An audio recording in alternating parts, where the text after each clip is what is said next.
I know you think I opened up, but I didn't.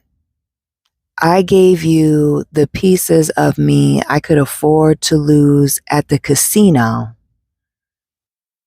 Low risk, high return, and enough to end the conversation. But access to me, family, that was still denied. Welcome and welcome back to my channel. I'm Eleanor, and this is Dismissible Me, where I speak only about dismissive avoidant attachment from the perspective of someone with a dismissive avoidant attachment style. Please like, share, and subscribe. Let me know where you are watching from down below, and be sure to check out the playlist, my second channel, and my Instagram. All of my links are down below in the description box. And getting right into today's topic, how I learned to fake vulnerability as someone with a dismissive avoidant attachment style. And number one on my list is I learned to fake vulnerability by sharing facts and not feelings. Sticking to the facts, not, diving deep into how I felt about a situation or what I was thinking or what I was feeling, but keeping things surface level. I understand that opening up means details. Being vulnerable means giving you the details. And so by keeping things vague or by telling you, parts of my life that I'm comfortable with telling you, that's keeping things at a very surface level. So because you don't know me, I'm a stranger, you think I'm being vulnerable with you, but really, I'm not. This is information that especially if it's in the beginning, this is information that I'm not really worried about. I don't want to say I'm indifferent about it, but nothing that I'm telling you would be enough for you to trigger me in any sort of way. It just isn't. Like, I'm not going to give you something or information or tell you something about me that you could easily weaponize. Come on now. We're not going to do that. Another way I learned to fake vulnerability as someone with a dismissive avoidant attachment style is telling what I would call rehearsed stories. So it's not that I made them up, but I tell the same vulnerable like stories all of the time. And I feel like I mentioned this in the previous video. Within the last two videos, I definitely know that I spoke about this, but telling the same story, like I know which stories to tell about my life that are surface level, that really, they're traumatic to the average person, but they're not really on a scale. With everything else, it's not that big of a deal. I'm telling you those things. It's safe. It's enough to get somebody off my back. I was open. I shared something. I was holding this for this particular moment. And because of the type of story that it is and what it has in it, it means I am being open. I am sharing something with you, but this is not something that is deep. You're not really getting that much closer to me by knowing this particular information or by knowing these details. Like I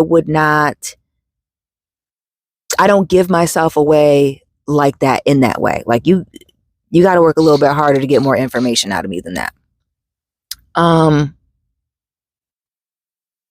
And that kind of falls right into being vague on purpose with not sharing feelings and talking about the facts and telling the rehearsed or almost recorded, personal stories. If I'm not telling one of those personal stories, or you're asking me to give you a little bit more, maybe you too are also an avoidant and you saw what I was doing. You saw the play. I still got something for you.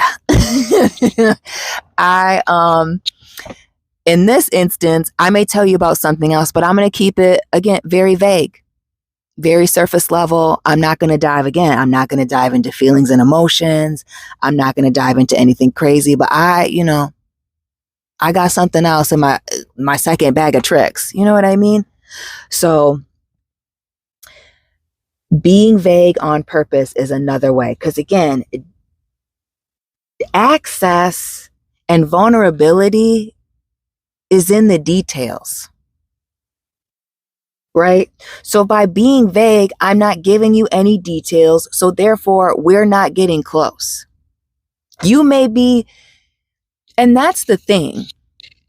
And I don't really have this on here, but I guess I'm going to add this onto my list now. I might allow you to project so that I don't have to really do any work. I may tell something surface level, but because again, you're unfamiliar with me, you don't know anything about me at all, or depending on, what your background is, I could tell you something and you think it's really deep and it's really not, but you project onto that. I'm not going to say, yeah, you're right. I'm not going to egg you on, but I'm not going to say anything either.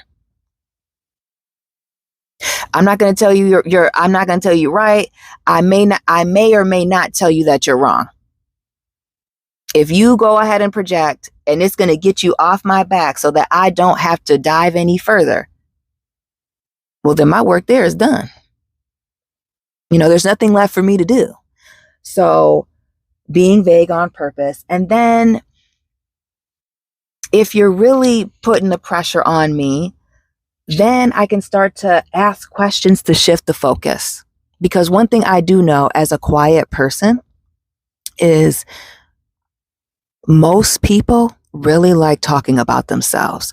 So if I can pay attention to you and ask you questions about you, or things that you're interested in, or things that you're really comfortable with talking about, or I know that you could go on and on and on about it, and it may be relevant, and I can easily segue it into whatever conversation we were just having or you're trying to have with me, that's exactly what I'm going to do.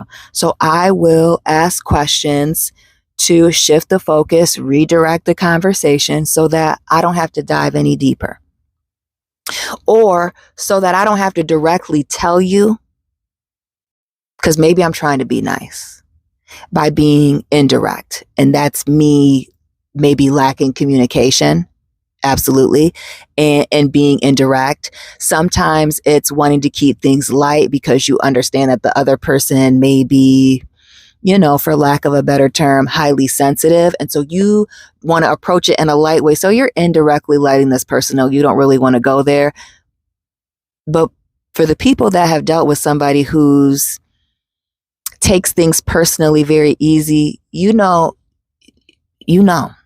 what I'm talking about here with when if you be direct about it, if you are direct about it, and even if you do it softly, they're going to be hurt and it's going to turn into another situation. Sometimes that's what it is. But I will, like I said, I will shift the focus. I will allow you to project.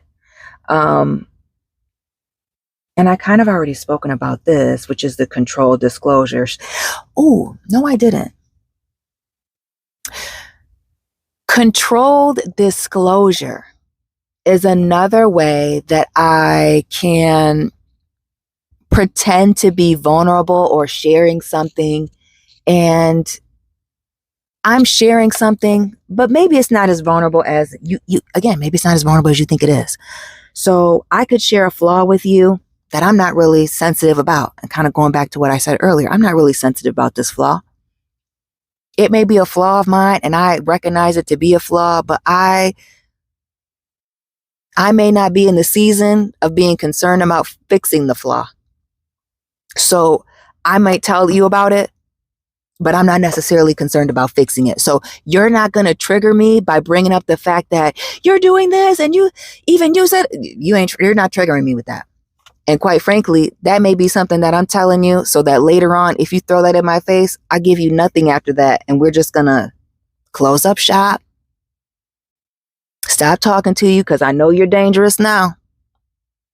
You fully loaded and going crazy, taking shots. So it's going to be a no for me. But sharing flaws that I'm not sensitive about, sharing things that maybe I know are not the best qualities about myself, but again, I'm not sensitive about these things, or I'm not really worried about it.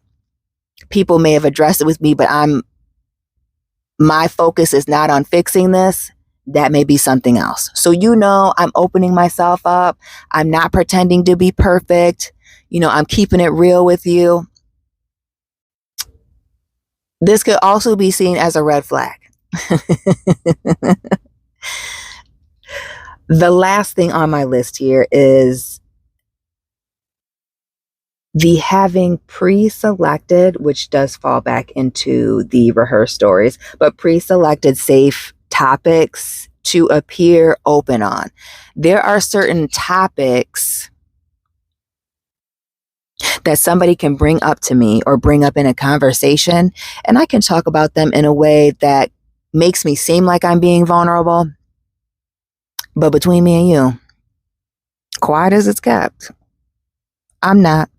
So certain things like that, like I can talk about family with you for an hour. I can talk to you about family for 2 or 3 hours and never tell you anything about my family. I can talk to you about my job, what I do, without telling you what it is that I do for a certain period of time. Like, there are certain topics in which I just know how to talk and maneuver my way around certain things. And if I stay in the realm of these conversations, everything is okay. And it's not like if you pull me out of these, I can't handle it. Like, there's always something. Like, I'm always prepared, but these are the controlled ways that I have been able to mask my lack of being vulnerable with another person. So to summarize, I've learned to fake vulnerability by sharing facts and not feelings, telling rehearsed stories or the same stories over and over again, being vague on purpose, asking questions to shift the focus. Oh, I forgot. I will allow you to project onto me that I'm being more vulnerable than I am. Controlled disclosure and pre-selected safe topics to appear open. Family, thank you so much for tapping in with me. Like, share, and subscribe. Let's keep this going in the comment section. Let me know what resonated with you in your situation. Again, check the playlist. Check out my second channel. Find me on Instagram. All of my links are down below in the description box. And family, again, thank you for your time, and I will be tapping in with you very soon. Keep it real.